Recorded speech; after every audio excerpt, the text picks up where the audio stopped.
En este videoensayo trataremos con lo mejor de nuestras habilidades, evidenciar, argumentar, opinar y reflexionar acerca de los dos más importantes cómicos en los comienzos del cine, Charles Chaplin y Buster Keaton, personajes que influenciaron a muchos otros artistas para incursionar en el mundo del cine y convertirlo en el titán audiovisual que es hoy en día.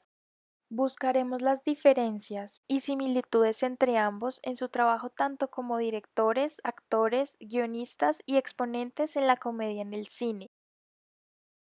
Basados en dos de sus películas más importantes, por un lado Charles Chaplin con El Gran Dictador y Tiempos Modernos, y por el otro Buster Keaton con El Hombre de la Cámara y El Maquinista de la General.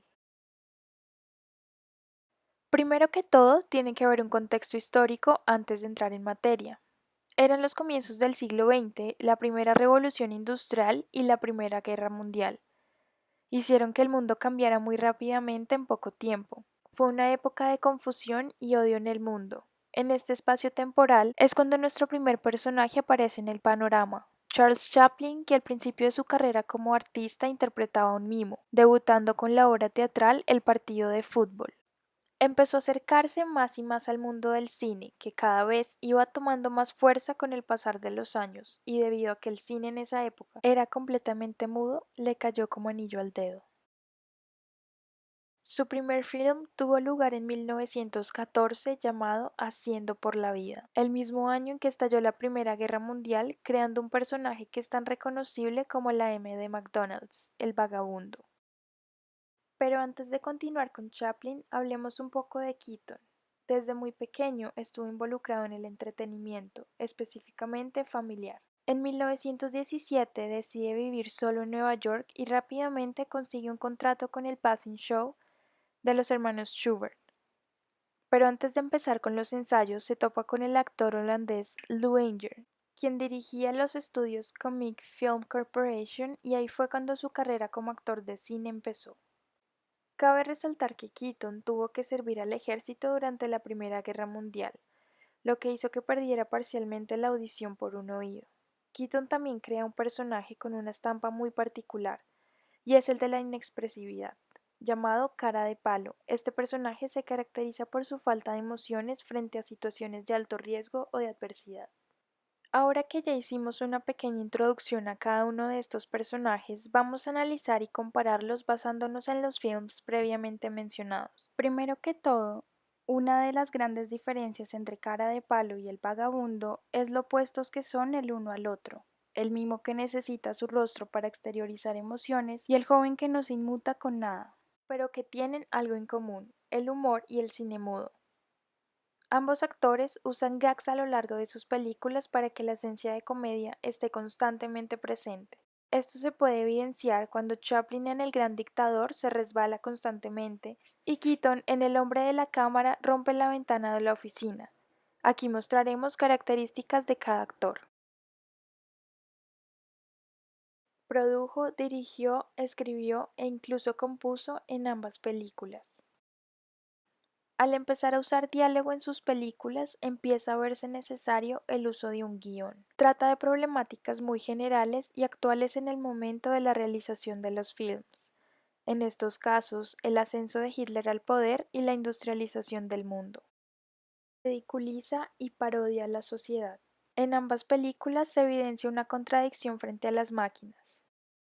Toma la sátira como un medio de denuncia a los problemas sociales del siglo XX. El monólogo al final del Gran Dictador, considerado como uno de los más importantes de la historia del cine, tiene un impacto trascendental de esperanza a los pueblos oprimidos por Hitler y un mensaje a la sociedad de la época. Hemos progresado muy deprisa, pero nos hemos encarcelado nosotros. El maquinismo que crea abundancia nos deja en la necesidad. Nuestro conocimiento nos ha hecho cínicos, nuestra inteligencia duros y secos. Pensamos demasiado y sentimos muy poco. Más que máquinas, necesitamos humanidad. Más que inteligencia, tener bondad y dulzura. Sin estas cualidades, la vida será violenta. Se perderá todo. Este monólogo es tan inmenso que puede aplicarse al mundo actual. Se le habla directamente al espectador. Otra característica de Chaplin es que hay una sensación de rompimiento de la cuarta pared. también hacía uso de un humor más físico y facial. Chaplin marca un hito en la historia del cine al ser la primera película con audio, con diálogos saliendo de la boca de los actores, revolucionando la industria para siempre. Su influencia en la comedia del cine puede verse sobre todo en el humor inglés, en películas o series de televisión como Austin Powers, Monty Python, Benny Hill, un humor sutil y a veces absurdo pero inteligente. Asimismo, se ve la influencia del teatro en sus obras.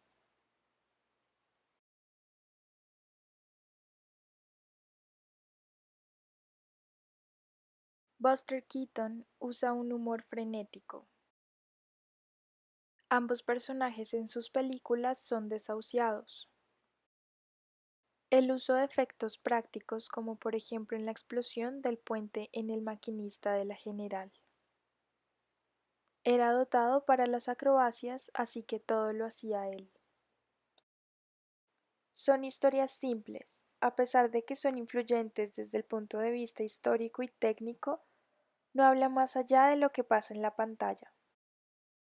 Gracias al uso de efectos visuales prácticos, los presupuestos para hacer las grandes producciones crecen. La música es esencial para el desarrollo de la película, música incidental debido a que los diálogos aún no salían en forma de audio de la boca de los actores.